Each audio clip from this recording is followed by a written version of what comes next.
मूढ़ता मत करो, लक्ष्मी के पीछे मत भगो, प्रभु के भजन में लग जाओ। लक्ष्मी मां है, वो तुम्हारी सेवा करने लगेगी। प्रायः सब लक्ष्मी पति बनना चाहते हैं। ध्यान से देखो, लक्ष्मी के स्वामी धनाभिमानी कभी नहीं बन सकते। लक्ष्मी जी ने किसी का वरण ही नहीं किया। जब समुद्र से प्रकट हुई तो सब विराजमान थे। लक्ष्मी जी ने उनका वरण किया जो लक्ष्मी जी की तरफ देख भी नहीं रहे थे, श्री भगवान का। लक्ष्मी मां है, जगत माता है। मूढ़ता इसीलिए कहा है, कुत्र विमूढ़या सिरे, ए विमूढ़, मूढ़ता छोड़। मां को तू कैसी भावना से देख रहा है? सब लक्ष्मीपति बनना चाहते हैं। अरे लक्ष्मीपति है, वो तो केवल श्री हरि है। दूसरा, लक्ष्मी के स्वामी केवल भगवान श्री हरि है। भगवान के ना चाहने पर भी उन्होंने भगवान का ही वर्ण किया। आप दासत्व स्वीकार करके प्रभु का जब भजन करेंगे तो लक्ष्मी मां है, आप उनके पुत्र हैं। वो भरपूर आपको जो कुछ चाहिए वो सब दे देंगे। बात मानो, समझो। मायापति है श्री कृष्ण, वो आप मायापति बनना चाहते हैं, थप्पड़े मारेंगी। गलत दृष्टि रखता है। हम सब आकांक्षा करते हैं कि लक्ष्मीपति बने। देखो अंदर से देखो, किसी कोई भाव आता है कि लक्ष्मी तो प्रभु की प्रिया है, प्रभु की प्रिय है, पत्नी है।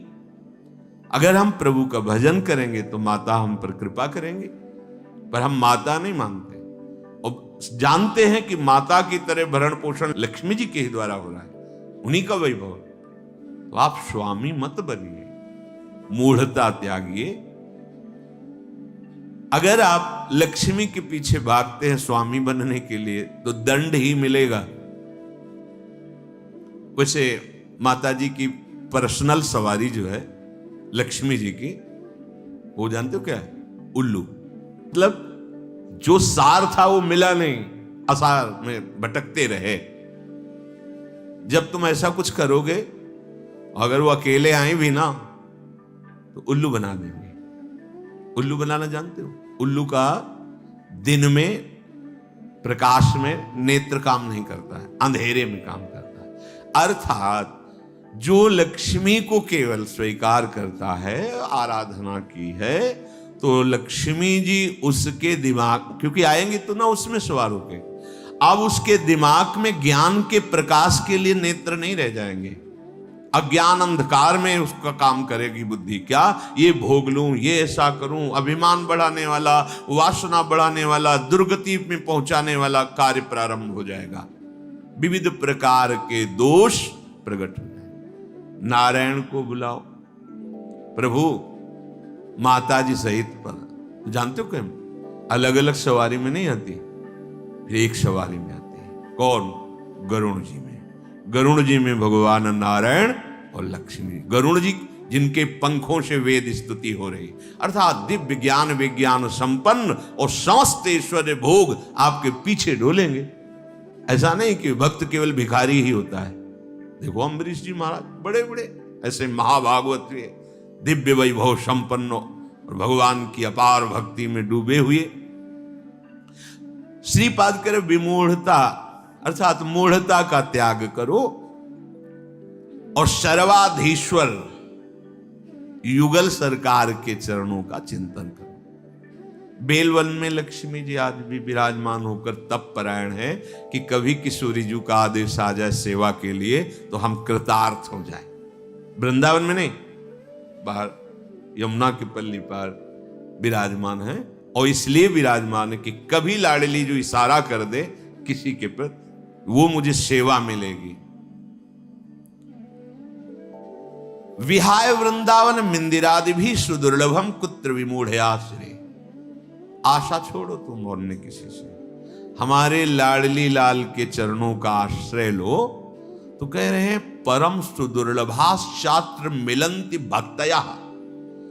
परम दुर्लभ प्रेम भक्ति भी मिलेगी और ऐश्वर्य भी मिलेगा।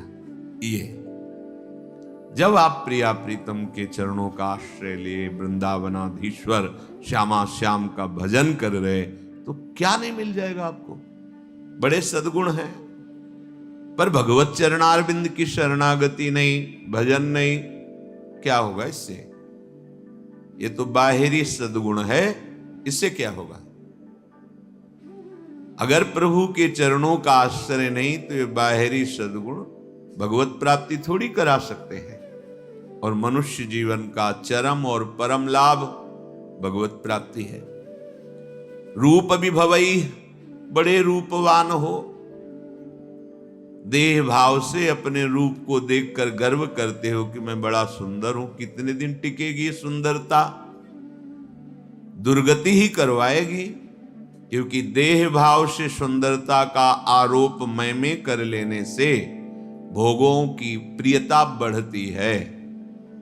भोगों की प्रियता दुर्गति का कारण है, बुद्धि का भ्रष्ट हो जाना है, सत्य वस्तु से पतित हो जाना है। तो किम रूपई, बड़े रूपवान हो, उससे क्या होगा? बार बार दर्पण में अपने रूप को देखकर गर्व करोगे और विषय प्रियता बढ़ेगी। श्रीपाद कह रहे हैं किम दानम, आप बड़े धनी हो, आपको गर्व है कि मैं गरीबों को देता हूं या किसी को भी देता हूं, इसे क्या होगा? तुम्हारा अभिमान पुष्ट होगा, तुम्हें जो पुण्य का है वो और लाभ मिलेगा, 1 की जगह 1 लाख दे देगा। इतने में तुम अभिमान से युक्त हो, और बढ़ जाएगा तो और अभिमान बढ़ेगा, तो होगा क्या? दुर्गति। क्या होगा? सोचो, जिनका कोई अपराध नहीं था, बराबर गौदान करना, स्वर्ण से खूण मढ़वाकर, सींग मढ़वाकर दक्षिणा देना, घर दान करना, दान में ही लगे रहते थे महाराज नृग। चूक हो गई, जो ब्राह्मण दान नहीं लेता था उसकी गाय आ गई गौशाला में, उनको क्या पता, उन्होंने किसी ब्राह्मण को दान कर दिया। जिसने दान लिया वो लेके जा रहा था, जिसकी गाय थी वो कभी दान लेता नहीं था, उसने कहा ये तो गाय मेरी है। बोले नहीं, ये तो मेरी है क्योंकि अभी महाराज नृग ने दिया है, चलो महाराज के पास। वहां गए, उसने कहा महाराज आपने गाय हमें दी? हां दी। उसने कहा महाराज फिर ये गाय मेरी है, ये आपकी नहीं है, आप हमारी गाय वापस करें। तो उनका तुम्हें 1 करोड़ गाय देंगे। जो गायक का असली मालिक था उसे कहा इसको छोड़ दो तुम, क्योंकि अब हमने दान दे दिया। उसने कहा मैंने कभी दान ही नहीं लिया तो क्यों स्वीकार करूं, मुझे अपनी गाय चाहिए। जिसने दान लिया था उसने कहा बस मुझे तो यही गाय है, अगर ये नहीं दोगे तो। इतनी बात का ये दंड मिला कि द्वारिका के कुएं में वो गिरगिट बनकर पड़े थे, पर कृपा ये हुई कि अपराध था नहीं पूर्ण रूप से। वो राजा है, वो क्या गौ सेवक थोड़ी हो कि गौशाला में पहचानते हो कौन मेरी गाय कौन तेरी गाय। आ गई, दान कर दिया, तो फिर भगवान अपनी तरफ से हेतु की कृपा करके उनका कल्याण किया, पर बने गिरगिटी। विचार करके देखो, इतना बड़ा दान अगर भगवान हेतु की कृपा न करते तो क्या बने हुए पड़े थे। तो किम दानम, अहंकार करके कि मैंने इतना रुपया दान किया, इतनी वस्तु दी, वो आपको मुक्त नहीं कर सकता। और वही वस्तु हे प्रभु आपके द्वारा दी हुई वस्तु दैन्य भाव से आपको समर्पित करते हैं, हो गया, ये भगवत प्राप्ति का कारण बन जाएगा। किसी को भी जब कोई कभी सेवा करे, दान भावना न रखे, मेरी वस्तु नहीं है भी नहीं, वास्तविक मेरे प्रभु ने दी है, प्रभु की दी हुई वस्तु से प्रभु स्वरूप सामने आए हुए को जो हम सेवा कर रहे हैं, रिझा रहे हैं, उसका फल हो मेरे गोविंद मेरे पर प्रसन्न हो। त्वदीयं वस्तु गोविंदम तुभ्यमेव समर्पये। हे प्रभु आपकी दी हुई वस्तु आपको, ये दान नहीं, ये भगवत प्राप्ति का हेतु है, ये सेवा है। किम दानम, बहुत दानाभिमान है, दान करते हो, एक की जगह लाख दे देगा मेरा मालिक महालक्ष्मीपति है, महाऐश्वर्यवान है, महान विभूतियां उनके चरणों की आराधना करती रहती हैं। श्रीपाद कह रहे हैं यज्ञ आदि भी, बड़ी बड़ी यज्ञ करते हो पर भगवान की शरण में हो करके उनकी भक्ति का भाव नहीं, तो क्या होगा यज्ञ से? देखो यहाँ के ब्राह्मण मथुरा के यज्ञ कर रहे थे, भगवान ने अपने सखाओं से कहा जाओ तुम्हें भूख लगी है तो उनसे मांग लो, जाकर कह दो श्री कृष्ण बलराम आज इधर गौवें चराते हुए आए हैं, हमें थोड़ा सा भोजन दे दो। गए, साष्टांग प्रणाम किया और कहा हे विप्रो, भगवान श्री कृष्ण बलराम जो पधारे हैं सखाओं के साथ, उनको भूख लगी, थोड़ा सा भात दे दो, अन्न दे दो। उन्होंने अनसुनी कर दी। वो गए, बोले प्रभु देने की तो बात जाने दो, बोले ही नहीं, देखे ही नहीं। बोले तो उनकी पत्नियों के पास जाओ। वो कहा प्रभु जब पति ऐसे निष्ठुर हैं तो पत्नियां कैसे दे सकती? बोले नहीं, वो मेरी बड़ी भक्ता है, क्योंकि मेरी चर्चा सुनती रहती है। वृंदावन की मालिनी पुष्प लेकर दूना में और घर में देती थी मथुरा में जाके, और रोज चर्चा। आज लालजू महाराज ऐसी पोशाक पहने, आज ऐसी लीला की, आज बकासुर मारा, असुर, ऐसी वो लीला सुन सुनकर आसक्त चित्त हो गई थी। कब ऐसा सौभाग्य होगा कि प्रभु मुझे दर्शन, जे भी सुना प्रभु भूखे हैं, सुंदर भोग बनाकर ठाकुर जी के लिए चल पड़ी, रोकने पर भी ना रोकी।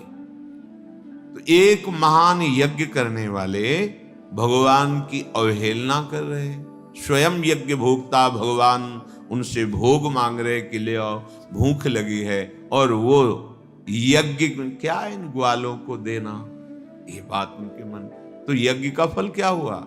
यज्ञ का फल है प्रभु को तुष्ट कर लेना, प्रभु को प्रसन्न कर लेना। क्या मिला यज्ञ आदि में? अगर भगवान की शरणागति नहीं, भगवान की भक्ति नहीं, तो यज्ञ से क्या होगा? श्रीपाद कह रहे किम विख्याति सतैह, तुम्हारा शास्त्रों लोग, सैकड़ों लोग, लाखों लोग यश गान करते हैं, बड़े प्रतापी हो, बड़ी महिमा है, बड़े पदवान हो। कितने दिन टिकेगा ये पद? कितने दिन तुम्हारा शरीर टिकेगा? परिवर्तनशील संसार है, छूटेगा पद, शरीर भी छूटेगा और लोगों की बुद्धि भी परिवर्तित हो जाएगी। बराबर यश बना ही नहीं रहता, ये माइक है, ये सत्य सच्चिदानंद नहीं है, वाह वाही 4 दिन की चांदनी है, इसका कोई महत्व तो नहीं। जो इसके महत्व में फंस गया वो भगवत महत्व को खो देता है। श्रीपाद कह रहे क्या होगा तुम्हारा? बहुत लोग यश करेंगे और तुम उसको सुनोगे, अहंकार पुष्ट होगा। होगा क्या इससे? श्रीपाद कह रहे किमुग्र तपस्या किम, बहुत तुमने उग्र तपस्या की और भगवान के चरणों की भक्ति नहीं, तो क्या? देखो हिरण्यकश्यप ने ऐसी उग्र तपस्या की कि ब्रह्मा जी को आश्चर्य हो गया। दिव्य दृष्टि से देखा तब दिखाई पड़ा कि जहां वो तपस्या कर रहा था वहां दीमक का पिंड हो गया, उसके ऊपर कुछ घास आस जग गई थी। हिरण्यकश्यप दिखाई नहीं दे रहा था, कमंडल का दिव्य जल डाला तब वो प्रकाशित हुआ। ऐसी उग्र तपस्या करने वाला भगवत विरोधी क्या हुआ? बड़े बड़े महर्षि जन तपस्या के द्वारा जिन प्रभु के चरणारविंद का दासत्व प्राप्त करना चाहते हैं, वो तपस्या सार्थक हुई। केवल तप का अभिमान बढ़ा तो ऐसी उग्र तपस्या से भी क्या? देखो कोई अपराध अम्बरीश जी ने नहीं किया, तपस्या का थोड़ा सा भाव होने के कारण कि मैं महान तपस्वी, कृत्या पैदा कर दी। ऐसे निर्मल भक्त को दंड देने के लिए उतावले हो गए दुर्वासा जी, परिणाम सब